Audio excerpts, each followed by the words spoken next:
Well, we could talk about unhinged consumerism, but let's talk song. Today I'm going to look at Dwayne Johnson's Can I Get a Chee from Moana 2. Thank you for over 1,000 views on the Moana 2 reaction that I did on Beyond.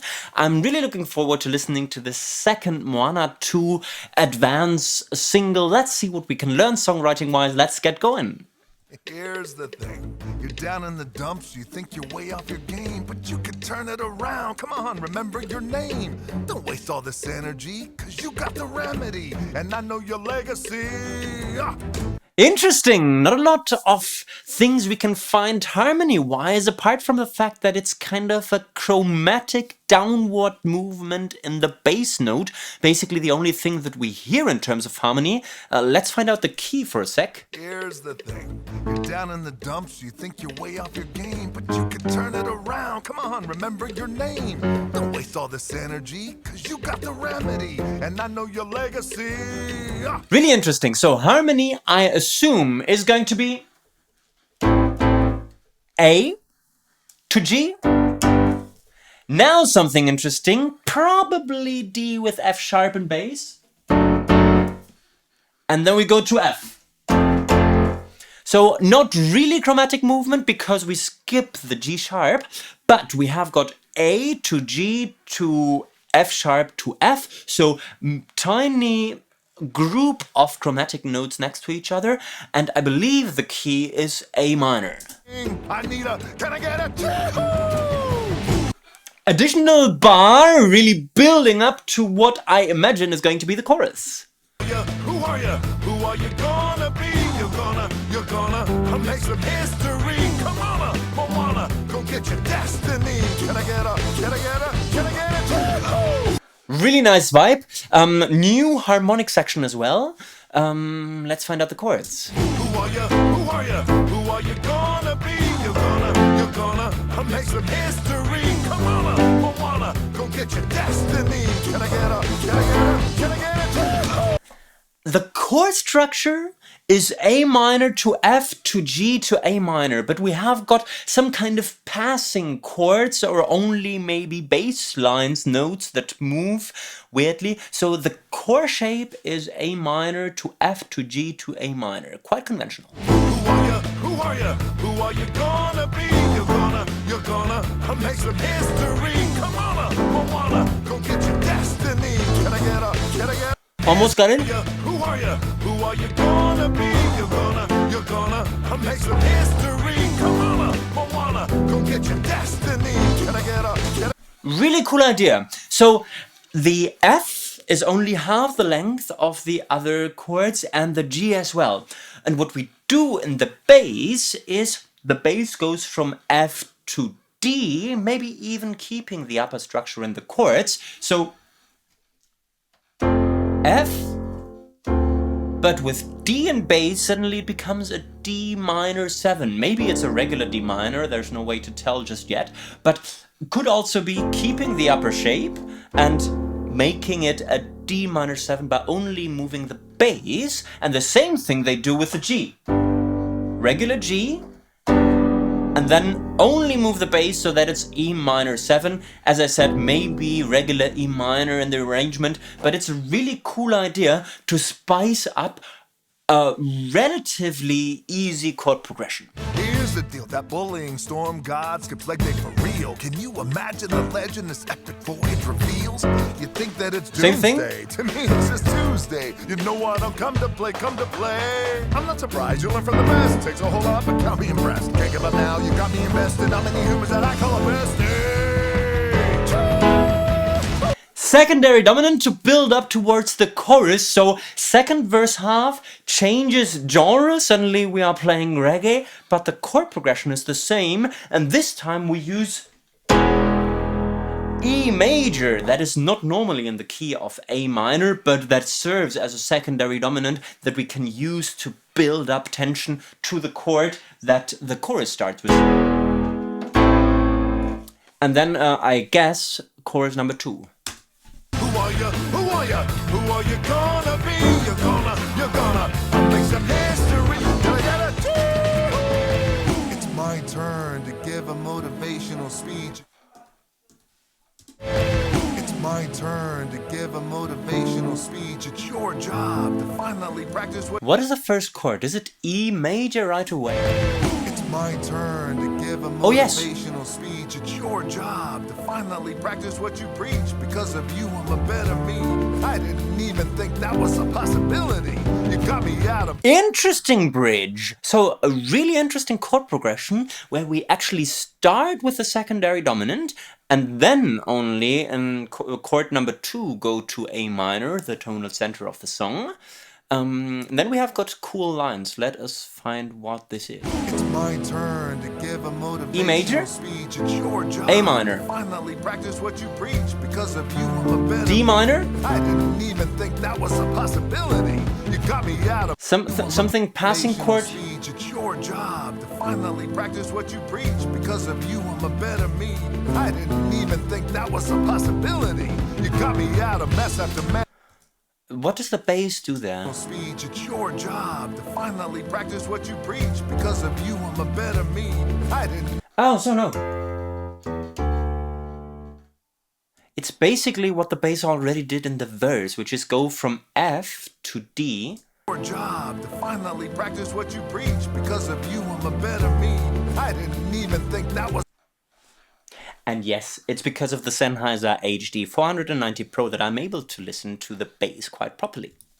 Out of mess after mess, demigod and distressed, but now the roles are reversed. You're being put to the test. It's fine, cause we got a plan for breaking the curse, and even though odds couldn't be worse, I'm making the bet on the bravest and greatest of wayfinders I've ever met. Interesting. So, I think it's E major to A minor. Then we have this F, D minor, C, E, and then, let me check. You got me out of mess after mess, demigod and distressed, but now the roles are reversed. You're being put to the test. It's fine, cause we got a plan for breaking the curse, and even though odds couldn't be worse, I'm making the bet on the bravest and greatest of wayfinders. So, second half of the bridge, F to E, sus, that then resolves to major, A minor, doing crazy stuff on the bass, and we land on G, that of course has dominant function as well. I've ever met. Last chorus.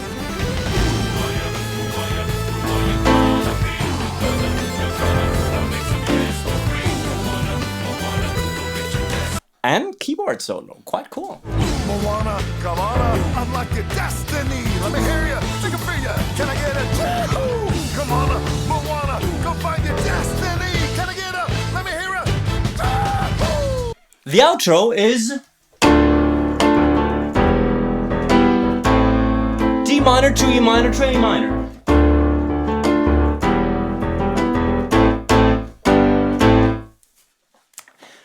Quite conventional compared to other Disney stuff that I've heard. Now, I think we have to look at the lyrics because I have the feeling that there are some hidden gems.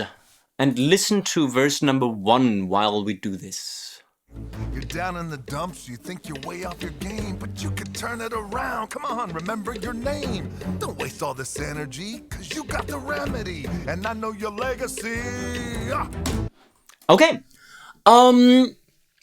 interesting rhyming pattern, because you're down in the dumps, you think you're way off your game, but you can turn it around, come on, remember your name. I would argue that those are already 4 lines with the rhyming pattern A, B, A, B, although the A rhymes, dumps and around, are not quite there. So you're down in the dumps, you think you're way off your game, interesting metric rhythm as well, really cool rap, but you can turn it around, come on, remember your name, change rhyming pattern there, don't waste all this energy, cause you got the remedy, and I know your legacy. 3 lines that rhyme with each other, I would say CCC. Half number 2 is, I believe, basically the same pattern with other words. You've got greatness inside and you just gotta believe. You think you don't have the tricks, but they are right up your sleeve. See, the words just fit in quite nicely into this pattern. And here we see that because inside and tricks don't really rhyme, I think this similarity between dumps and around that only I may hear is not intentional at all. So maybe it's XA rhyming pattern, but then we bring back this group of 3 rhymes. These waters are threatening, but you bring the reckoning, so drop all the fear and the questioning. Interesting too that in the first half we have got 3-syllable words with the stress on the first syllable, energy, remedy, legacy, and this idea we bring back here, threatening, reckoning, questioning. Very good songwriting. And then building up to the chorus. I need a, can I get a Chee, who? And then it's the chorus. Who are you? Who are you? Who are you gonna be? You gonna make some history. Come on, Moana. I like. Go get your destiny. Can I get a Chee, who? I've listened to the song for the first time, and the chorus stuck. So this is proof for the fact that it's great writing. It's not really intricate. It's not really intellectual, musical, next level songwriting. It's just quite memorable and probably what this Moana 2 movie is going to be like. So maybe not Lin-Manuel Miranda style complexity, and instead more memorable stuff. Second half of the chorus, you need to level up, go show 'em, tell 'em enough's enough, come on Moana, go get your destiny, can I get a, let me hear ya, can I get a Chee, who? Really, really cool, bringing back this come on Moana, go get your destiny. That, of course, goes back to the first half of the chorus, but here we've got a new rhyming pair with level up and enough's enough.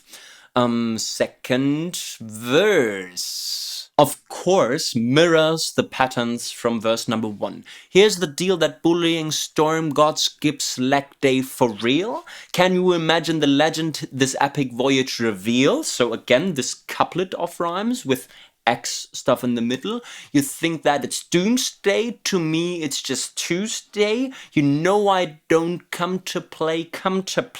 Remember that we had these groups of 3 rhymes with those 3-syllable words, energy and stuff. So they break this pattern a little bit. And you're clever, I never give you enough credit, and under pressure you measure up. You even taught me a lesson. Hey, I'm not surprised you learned from the best. Takes a whole lot, but count me impressed. Can't give up now, you got me invested. Not may you miss that I call a bestie. It is different from verse number 1. Of course, it's also different in the arrangement. Remember that reggae thing that comes in? So maybe that made them change metric rhythm a little bit as well. It's not taking the verse number 1 and really making sure to hit every syllable again, which is something that I like keeping, but maybe the arrangement required something else. Chorus number 2, and then we had this bridge. It's my turn to give a motivational speech. It's your job to finally practice what you preach. Because of you, I'm a better me, and I didn't even think that was a possibility. You got me out of mess after mess, demigod in distress. But now the roles are reversed, you better put to the test. Now, here we see that we are talking about Disney writing. You got me out of mess after mess, alliteration, M's all the way through, demigod in distress, 3 D sounds, but now the roles are reversed, R sounds, you're being put to the test, T sounds. So this is something that Disney writers will look after. It's fine because we got a plan for breaking the curse, and even though odds couldn't be worse, I'm making a bet on the bravest and greatest of wayfinders I've ever met. And then we finish the thing with, I think, a double chorus. I think we can wrap this up. What songwriting learnings can we take away from this? Maybe one is kind of on the borderline between songwriting and arrangement, and it's about verse number 1 and how much you give away from your harmonies already. Maybe it's okay to only start with the bass notes. Remember this?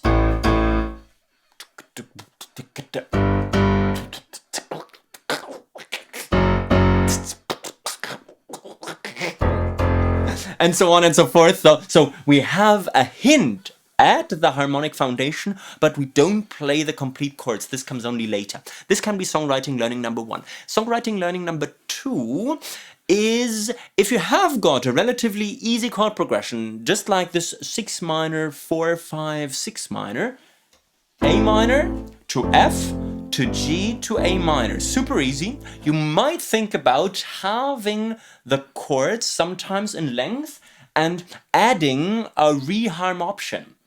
Remember that for the F, we had D minor in the second half of the bar, something that you can do in terms of reharmonization. You can use a D minor that has got a lot of functions that the F has as well in the key of C major or A minor. And the same you can do with G and E minor, okay? So having a relatively, I wouldn't call it boring, but conventional, simple chord progression and adding a couple of reharm options is a really good idea. Songwriting learning number 3, this time we are talking about lyric writing. Make sure to not just consider rhymes, so the stuff that's at the end of your lines, but also those tiny details like the sounds in the middle that have to fit the overall feeling of the line. Remember the alliterations with the T sounds, the D sounds, the R sounds, so this really can take your lyric writing to your next level.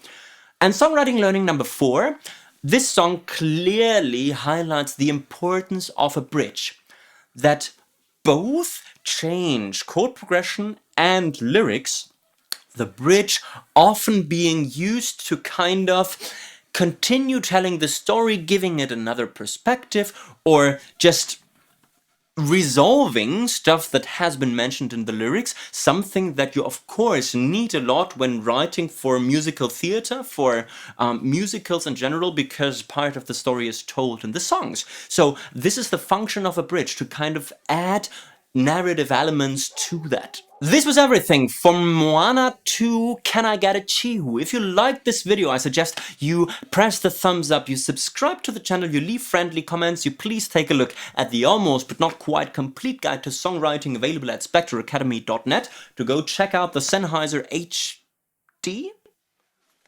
To go check out those Sennheiser HD 490 Pro. I guess we've talked song. You can talk about unhinged consumerism now. Bye bye.